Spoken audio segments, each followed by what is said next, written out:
ఇలా ధరంపూరి అరవింద్ ఇచ్చిన మాట కట్టుబడి పసుపోటు తెచ్చి ఈ ప్రాంత రైతు బిడ్డలు పసుపోటు చైర్మన్ చేస్తే ఇలా పసుపు పిల్ల ఉట్టగానే అన్ని కాదు, ఇవాళనే పసుపోటు ఏర్పడ్డది. ఈ ప్రాంతం మీద అవగాహన చేసుకుంటూ రోజుకో రాష్ట్రాన్ని తిరుగుతున్నారు. పసుపోటులో ఏ రకాలు చేయాలి, రైతులు ఏ రకంగా ఆదుకోవాలి, ఇది భారతీయ జనతా పార్టీ నరేంద్ర మోడీ నాయకత్వంలో నడుస్తున్నది. కానీ వీళ్ళ నాయకత్వం ఏం నడుస్తుంది అంటే గంజులకు పసుపు వస్తే చేతులు ఎత్తేసే ప్రభుత్వం ఉంది. ఇవాళ రైతులు తిరగబడితే పారిపోయే అధికారులు ఉన్నది.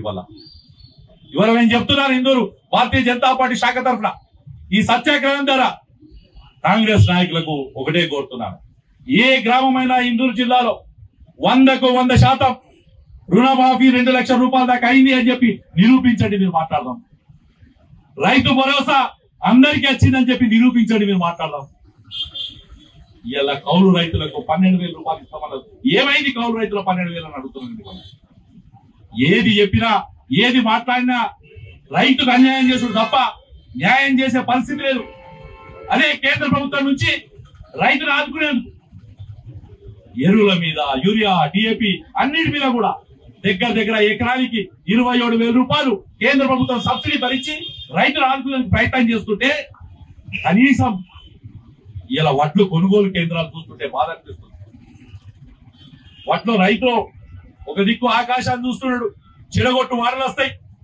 ఆ చెడగొట్టు వానలతో ఎట్లా వ్యవసాయ పంటలు కాపాడుకొని చూస్తున్నాడు. కొనుగోలు కేంద్రాలు ఓపెన్ చేయమంటే జిల్లా యంత్రాంగం మేమే లెక్క పెడుతుంది. ఒక ఎమ్మెల్యే చెప్తారట, కాంగ్రెస్ వాళ్ళు ఉన్న సొసైటీలకే కొనుగోలు కేంద్రాలు ఇవ్వరట. ఎందుకు? ఇటుక మీద, ఉష్క మీద, మొరం మీద, భూముల మీద దోసుకున్న చాలదా?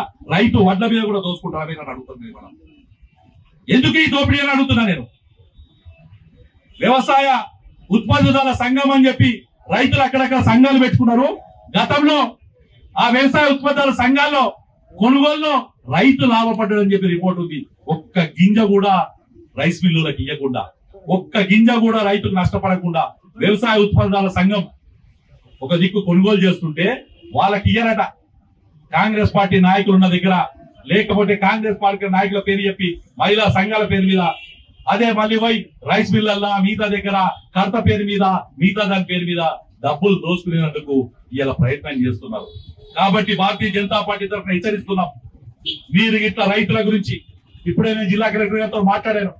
అయ్యా, మా దగ్గరకు రైతులు వచ్చారు, ఇప్పుడే జాయింట్ కలెక్టర్ దగ్గరికి వెళ్ళండి, నేను ఇప్పుడే బయటకు వెళ్ళానని చెప్పారు వాళ్ళు. నేను ఇవాళ అడుగుతున్నా జిల్లా యంత్రాంగాన్ని, ఈ కొనుగోలు కేంద్రంలో ఏదైతే వడ్లు కొంటారో అందులో ఒక్క రూపాయల కానీ రాష్ట్ర ప్రభుత్వం ఉందా అని అడుగుతున్నా. సంచి కేంద్రం ఇస్తుంది, మోస్టోడికి పైసలు కేంద్రం ఇస్తుంది, అమాలి పైసలు, జోకెటోడికి అమాలి పైసలు, జీతం పైసలు కేంద్రం ఇస్తుంది, సుతిలి కేంద్రం ఇస్తుంది, దబ్బడం కేంద్రం ఇస్తుంది. లాస్ట్ గా తీసుకుపోయి రైస్ మిల్లల్లా మిల్లింగ్ చేస్తే మిల్లింగ్ పైసలు కేంద్రం ఇస్తుంది. అది దాని తర్వాత కూడా ఎక్కడైతే స్టోర్ చేస్తారో స్టోర్ చేసిన పైసలు కూడా కేంద్రం ఇచ్చి దానికి వడ్డీ ఇస్తే ఈ రాష్ట్ర ప్రభుత్వం చేసేది ఏంటంటే దాని మీద కమిషన్లు తింటది తప్ప రైతుకు ఒక రూపాయి కూడా పెట్టదు. అది గుర్తుంచుకోవాల్సిన అవసరం ఉంది. పేరు చెప్పుకొని ఇలా రాష్ట్రంలో ముఖ్యంగా ఇందూరు జిల్లాలో ఎందుకు కాంగ్రెస్ పార్టీ సొసైటీ చైర్మన్లకి మీరు కొనుగోలు కేంద్రాలు ఇవ్వాలనుకుంటున్నారు అడుగుతున్నాను. నేను ఇవాళ జిల్లా యంత్రాంగం కూడా మేము ఎవరికి వ్యతిరేకం కాదు. జిల్లా కలెక్టర్ గారికి, అడిషనల్ కలెక్టర్ గారికి, లేదు డిసిఓ గారికి, సివిల్ సప్లైకు వ్యతిరేకం కాదు.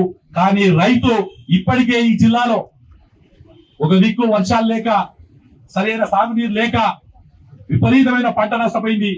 అట్లాగే అకాల వర్షంతో నందిపేట గాని, డొంకేశ్వర్ గాని, అలాగే దర్పల్లి గాని, సిరికొండ గాని అకాల వర్షంతో 1000 ఎకరాలు నష్టపోయింది.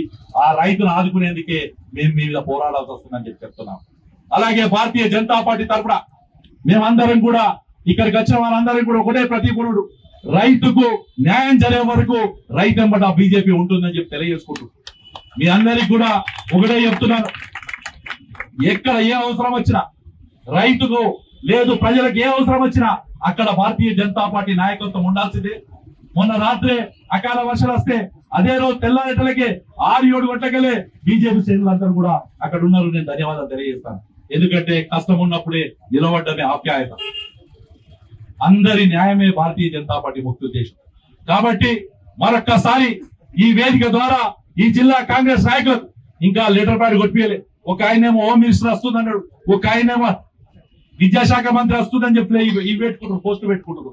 మీకు ఏ శాఖ వచ్చినా ఈ జిల్లా కొరగబెడతారు ఏందో నాకు తెలియదు, కానీ మీరు ఈ రైతు కోసను రైతు బాధను కాపాడేటట్టు చర్యలు తీసుకోర్రి. మీకు అప్పుడే నిజమైన మంత్రి పదవులని. ఒక ఆయనేమో వయసు దగ్గర పడ్డది, ఇంకొక ఆయనేమో కొత్తగా వచ్చింది కానీ ఇటుక బట్టీలు ఎమ్మెల్యేగా ఫేమస్ అయింది. ఎందుకైనా బాబు అంటే ఒక్క ఇటుక బట్టీలో పోతే ప్రాబ్లం అవుతుంది, మొరమూషిక కూడా నాకు కావాలంటున్నాడ. ఇవాళ బాధతో చెప్తున్నా, రైతు ఏడుస్తున్నాడు. రైతును కాపాడాల్సిన బాధ్యత యంత్రాంగంది, రాష్ట్ర ప్రభుత్వంది. ఇలా రేవంత్ రెడ్డి గారికి కూడా ఈ భారతీయ జనతా పార్టీ తరఫున హెచ్చరిస్తున్నాం. రైతును కాపాడకపోతే రేపు పెద్ద ఎత్తున ఆందోళన కార్యక్రమం భారతీయ జనతా పార్టీ కిసాన్ మోర్చా తరఫున పెడతామని తెలియజేసుకుంటూ, నాకు ఇచ్చిన అవకాశం మరొకసారి పేరున ధన్యవాదాలు తెలియజేసుకుంటూ, భారత్ మాతాకి జై శ్రీరామ్, జై శ్రీరామ్.